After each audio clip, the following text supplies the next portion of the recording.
The opinions expressed in the following program are not necessarily those of Eastlink Community TV, its sponsors, or partners. We're in Port Dover, Ontario, and I actually have no idea why I'm here today. I'm here to, I think, write a song about something. Well, I'm about to find out, I think. I know a little bit. Grabbed a few books from the library and you know, trying to get myself up to speed on it a little bit, but I know there's a lot more history than I know.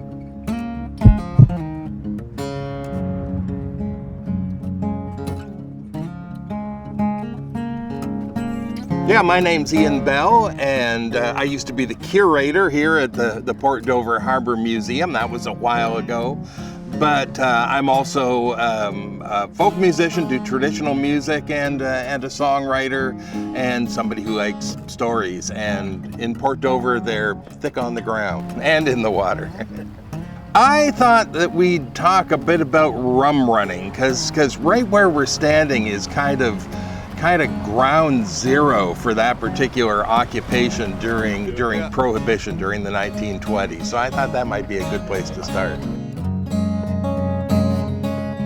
Hey Ian, how you doing? Hi there, Jay. What brings you to the dock? I'm here to write a song, apparently. This is what I've heard, yeah. So a Dover song, presumably. Dover song, yeah. So what do you know about Dover? Do you know any good Dover stories? You know what? I don't. I'm here to... Okay. Well, you're in luck. When I started thinking about this whole project, I thought that probably a natural, especially since we're right here, would be some of the stories around rum running. Yeah, cool. In the 1920s, there were net shanties and docks all along both sides of the river. There was a bit of a downturn in fishing, but fortunately, a whole new opportunity came up when they passed the Volstead Act in the States, and that was the law that started Prohibition. Yep. And there was Prohibition here too, but it wasn't quite as strict. And so that the fishermen in Port Dover found that they could augment their fishing income with a whole new crop of fish called midnight herring, and that was the kind of fish that when you took it over to Erie, it clinked when you took it out of out of the boat, and right here was where they used to do the work at this end. Very cool. I grew up not far from here, so I'd heard some of these stories when I was a kid. But then when I got working at the museum and I wanted to make, an exhibit about rum running, I wanted to get to the root of these stories. Like, okay, so how did they actually do it? At that point, there weren't any actual rum runners left, right? Right. Like, they were all long gone. But there were guys around who had been little kids at the time, taking it all in. Yeah. Yep. So they were all guys who had, they were aware people, and they were sharp, aware old guys too. Right. And they all had these stories. And I remember going up to talk to Harry Waddle about something, and he said, "Oh yeah, you work at the museum." He said, "Oh, I used to like to go down around there." He said, "We were attracted by the flames." And I said, what do you mean you were attracted? What flames? He said, well, that was when they'd bring in a shipment of booze off the train. It was in wooden cases. So they'd take them out of the wooden cases and they'd repack them in burlap bags with a lot of straw. Sort of clanging around against each other, yeah. And they'd burn the wooden cases. Right. And so that was his story about the wooden cases. So that would all happen down here. They'd load the bottles into these burlap bags. The liquor companies knew that's how a lot of their booze was going over. So you could see where Seagram's actually made a boardroom decision to have a short-necked bottle. So that was where a lot of the stories came from. It's the sort of town my wife and I used to describe things that happened as Dover moments that might happen in Port Dover that wouldn't happen anywhere else. Right. Like playing music in unusual places. You brought a guitar. There is a guitar. Unless you're just carrying around a case of beer in that or something. We'll find out in a second. Well, play a tune. All right, sure.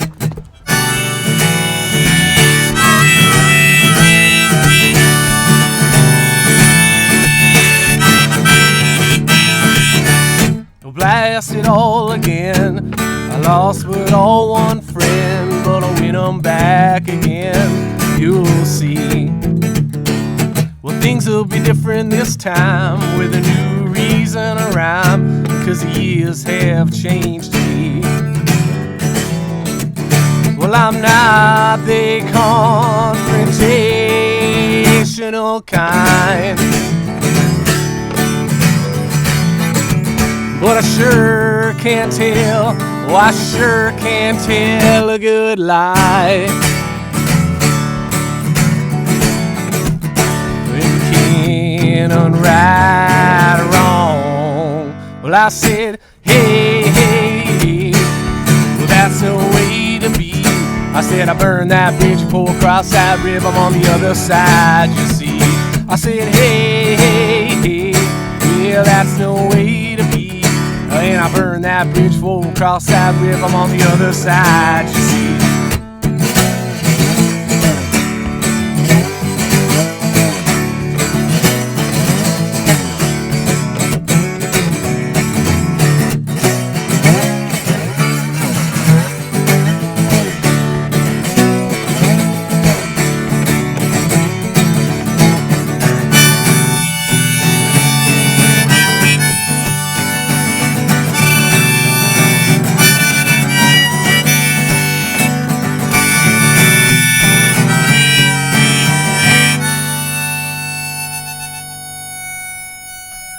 Well, I'm blasted once again. Well, can I make up another friend?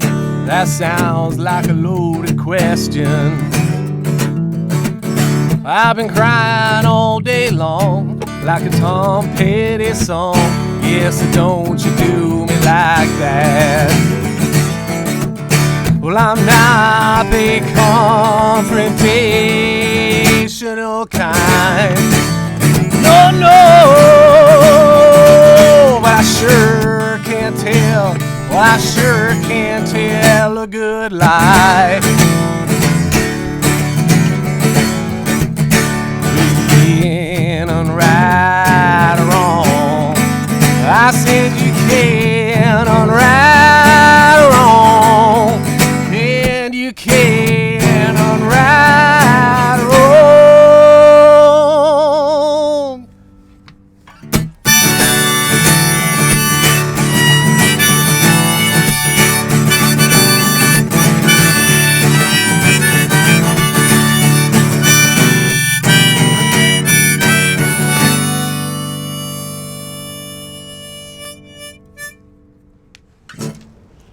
Hey, those sound really good. You clearly know how to write songs. So do you think you can come up with something on the topic of Port Dover and rum running? And I think I certainly can. I'm inspired by the stories you told me, and up for the challenge. And there's, I think, multiple songs that could be written about the stories. So yeah, I'm I think up for there probably are. If you need more, call me up and I can bore you over the phone with them. That sounds great. I'll get out of here and get to work then. Okay. Thanks, Ian. Yeah, I think I learned more than just one something from Ian Bell. He had a lot of intriguing and inspiring stories, and like history. The town has, I know it has a lot of history and stuff I'm not aware of, and some history within this dock and this spot right here, which is really very, very cool. I think I have more than enough material from Ian. It's gonna be great.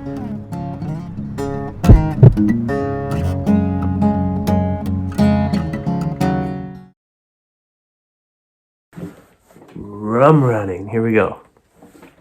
So upon meeting with Ian here at the Harbor Museum in Port Dover, I was immediately inspired by the topic. I mean, it's rum running, so it's a fun thing to write about, and the stories are interesting and the characters are interesting. I mean, Ian gave me enough content to write multiple songs with this stuff, and they're all great stories. You know, ones of, you know, people in boats under docks drilling through the docks and the barrels of rum. And at first I thought I could maybe kind of generalize it a bit and bring in multiple stories, but one story in particular drew me in was the ship, the City of Dresden, and I decided that's the one, and I've since have been researching it like crazy, and actually I've found a book called The Midnight Herring by David Frew right here. which mentions Ian in the acknowledgements right off the bat in it. So, Ian's been very involved in this for a while now, and within the first third of the book, it runs down the story of the city of Dresden. So, I'm compiling a whole bunch of lines and notes that I can, and trying to. It's quite the story. So to fit a full story like that, it's not. I think I'm stretching my songwriting legs a bit here, because normally I don't.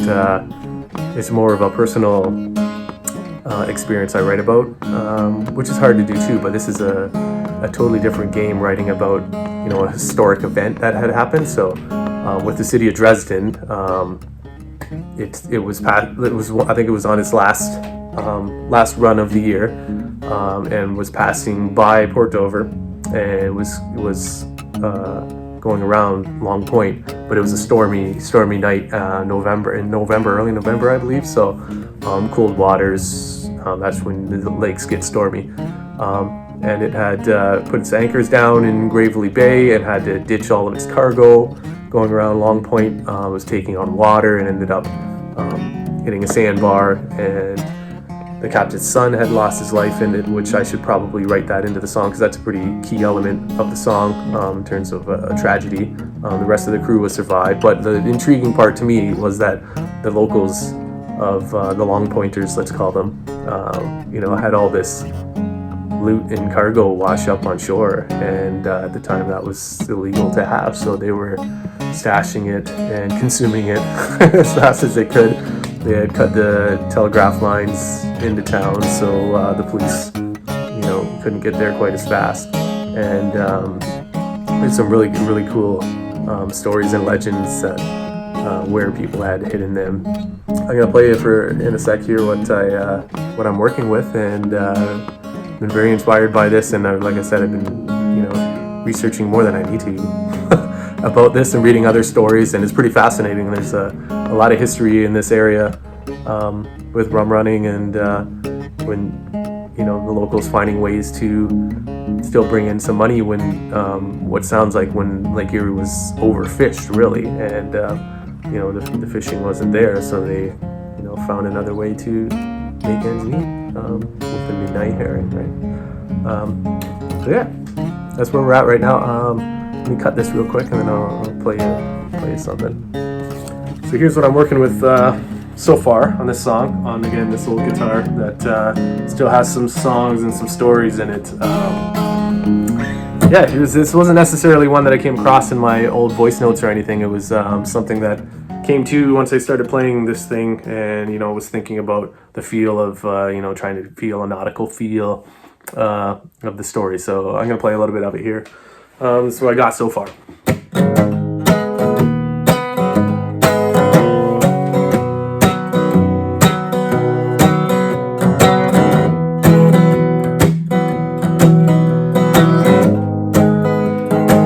Little melody too. Ooh, ooh.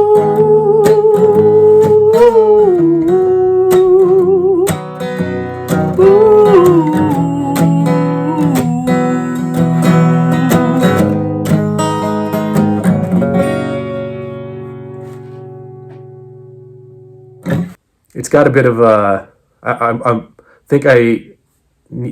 keeping in mind it's got to have a bit of a nautical feel to it. I'm drawn to water and lake. I seem to write about, things like that often. So also I want to talk about this guitar. I started playing trying to find some melodies and some things that would work on my main guitar, but it just didn't, it wasn't working. So this is This is a guitar that I actually got years ago at a vintage guitar shop that I worked at, and it was $100 guitar. I mean, it's nothing special, but it's got some songs in it still. These old guitars have some character and some songs. So I do have lots of notes lined up, kind of like the storyline throughout, and now I'm compiling them and trying to get them to fit with each other and have the phrasing and a little bit of rhyming. I'm a big fan of good phrasing in songs, things that flow. I'm going to play you the first two lines I have, because I know those ones are going to stay at the top. And here it goes. It'll rise and float as they load up the boat. It's a new kind of trade since the fishing down turned its ways.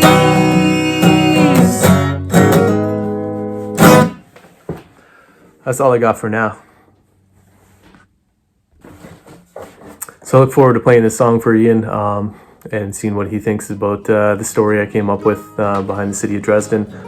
Ian's got a lot of knowledge of rum running in the area, being the curator of the Port Dover Harbor Museum for 13 years, I think it was.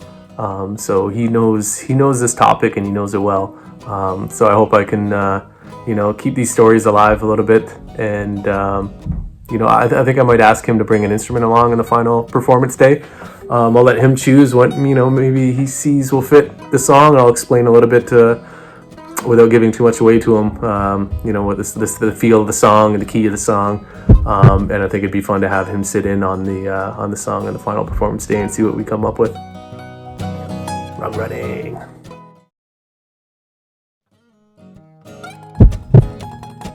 Today we're going to be performing a song that I've written about rum running in Lake Erie. I think I kind of came up with a great little song through one of the stories that Ian had told me. I armed Jay with more information than anybody really probably wants to know about the Prohibition era on Lake Erie, and from what I gather, he's sort of settled on a couple of main themes, and I'm looking forward to see exactly which ones they are. He had, told me several topics on different stories and steamships and things. So there was multiple things I could have written about, but I kind of dove into one particular topic and one particular ship and came up with something that we're going to play today. The story in general caught my attention was the ship, the city of Dresden, and how it ran aground around Long Point and tried to carry on, and it wasn't able to. Had to offload all of its cargo, which ended up on the shores of Lake Erie, Long Point, which the locals then collected. I ended up reading into it quite a bit and finding a lot of information on it, which helped. I read a book called The Midnight Herring, which had mentioned Ian in the acknowledgements. So the whole thing is tying together, and it's working out pretty good, I think. Farewell to the city of Dresden, take 2. Alright, stand by, guys. Ian, glad to see you brought the mandolin along today. Yeah, it seems like a good excuse to play some music with you. Absolutely.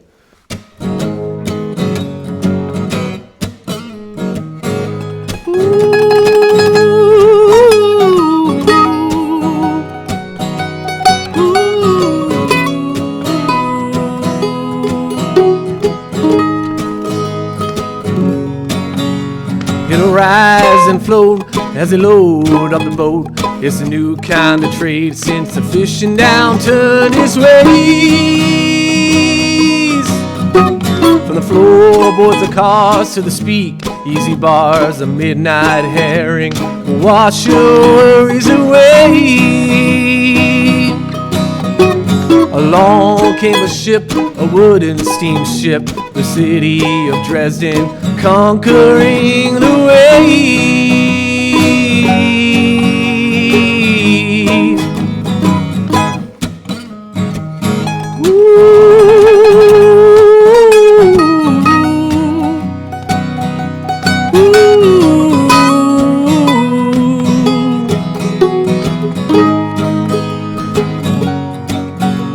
The sheriff is looking for Bud Guy Smith as he catches the drift of rum runners out this way.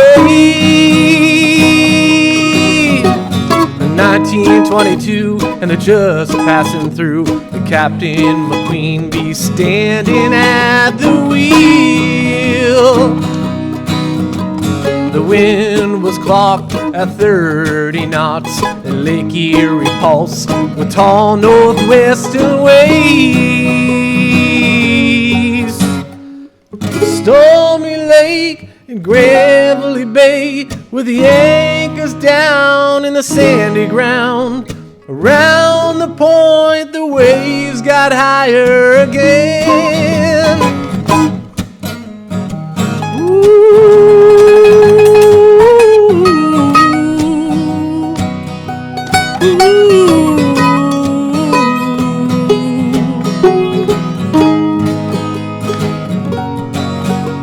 They're taking on water and losing power. A deck load of whiskey was dumped into the lake. 300 yards from shore, it would move no more. The stretching sandbar slowed and stopped the wake. The Dresden ran aground and they're all going down. The long pointers watch as bottles float their way. A stormy lake and gravelly bay with the anchors down in the sandy ground. Lifeboats are launched, but a life will be lost. The cargo's hidden hay-mows and troughs. Lines were cut into town, gave the locals time to move around. Legend says that there's bottles still out there today.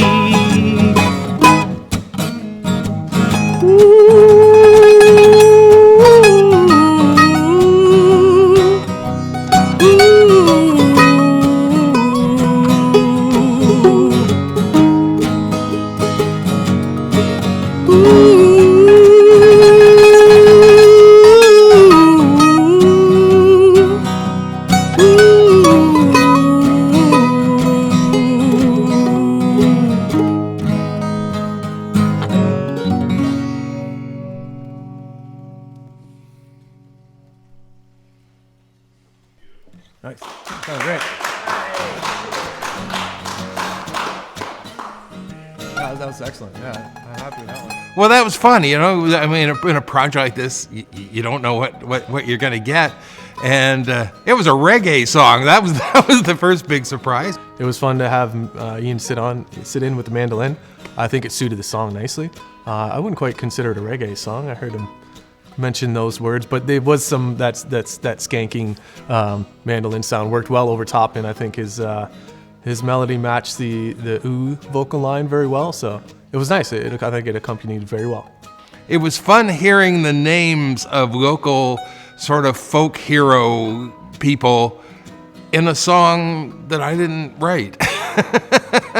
And so it's fun hearing these things, you know, these people, you know, people like Bug-Eye Smith or, you know, other characters in songs like this. Well, they gain a little bit of immortality every time, you know, when somebody like Jay puts them in a song. Yeah, I think this may be part of my repertoire now. I can sneak it into the set list.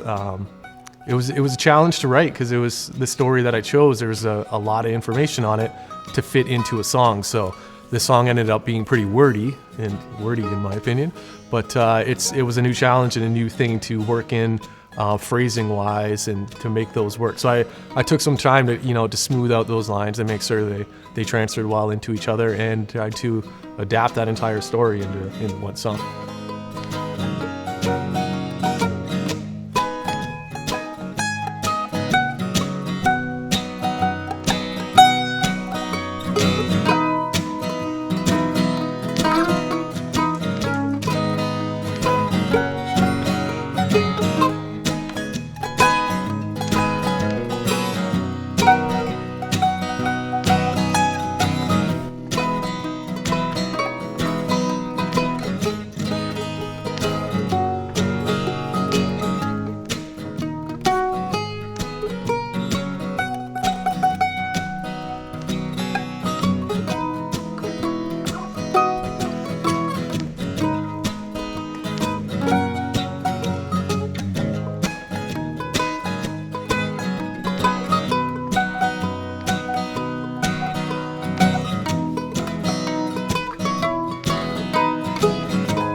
Okay, there's a bit of questionable stuff in there.